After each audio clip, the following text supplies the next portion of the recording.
तो हेलो दोस्तों, welcome to my channel board master 910। आज हम लोग देखने वाले हैं पाइथागोरस प्रमेय के बारे में कि पाइथागोरस प्रमेय हमें क्यों पढ़ना है।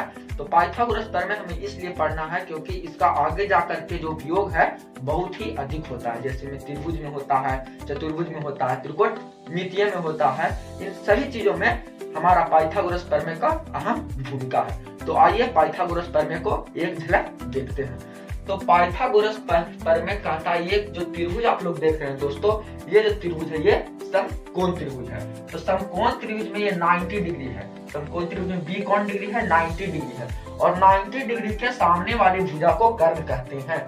90 डिग्री के सामने वाली भुजा को कर्ण कहते हैं। और ये थीटा है। यहाँ पे ए मान सकते हैं, बी मान सकते हैं, कुछ भी मान सकते हैं।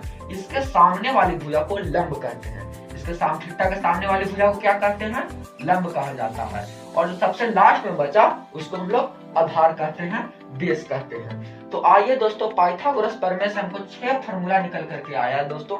आइए देखते हैं। सबसे पहला फार्मूला है फार्मूला नंबर 1, बोलता है एच स्क्वायर बराबर, मतलब कि कर्ण के स्क्वायर बराबर। आपको यहाँ समझ लेना है कि एच कौन है, पी कौन है और बी कौन है। सबके द्वारा सूचित किया गया है कि कर्ण को एच द्वारा सूचित किया गया है, लंब को पी द्वारा सूचित किया गया है, आधार को बी द्वारा सूचित किया गया है। तो आइए देखिए, एच स्क्वायर बराबर P square plus B square, मतलब कर्ण के स्क्वायर बराबर लंब के स्क्वायर प्लस में आधार का स्क्वायर। फिर बोलता है दोस्तों कि एच बराबर, मतलब कि सिर्फ और सिर्फ कर्ण बराबर बताएं तो स्क्वायर हटेगा अर्थात रूट चढ़ेगा। तो रूट चढ़ा था क्या हो गया?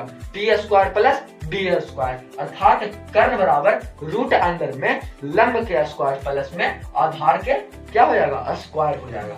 फिर बोलता है पी स्क्वायर बराबर, अर्थात लंब के स्क्वायर बराबर बताएं तो होगा कर्ण के स्क्वायर माइनस में आधार का स्क्वायर। क्योंकि सबसे बड़ी भुजा में से ना छोटी भुजा घटेगा जी, क्योंकि सबसे बड़ी भुजा ये टोटल में सबसे बड़ी भुजा कौन सा है? कर्ण बराबर। तो पूछ रहा है कि लंब बराबर, तो सबसे बड़ा में से क्या किए? छोटा को घटा दिए, मतलब कि एच स्क्वायर माइनस में बी स्क्वायर। फिर है पी बराबर, पी बराबर हो जाएगा दोस्तों स्क्वायर हटेगा तो रूट अंदर एच स्क्वायर माइनस में बी स्क्वायर, अर्थात लंब बराबर कर्ण के स्क्वायर माइनस में आधार का स्क्वायर हो जाएगा। फिर आता है बी स्क्वायर, अर्थात आधार का स्क्वायर बराबर तो हो जाएगा एच के स्क्वायर माइनस पी के स्क्वायर, मतलब कर्ण के स्क्वायर माइनस लंब का स्क्वायर। और फिर सिर्फ और सिर्फ बोलेगा कि बी बराबर, अर्थात आधार बराबर तो हो जाएगा रूट अंदर स्क्वायर हटेगा तो रूट अंदर H square minus P square. आप इसको स्क्रीनशॉट ले लीजिए।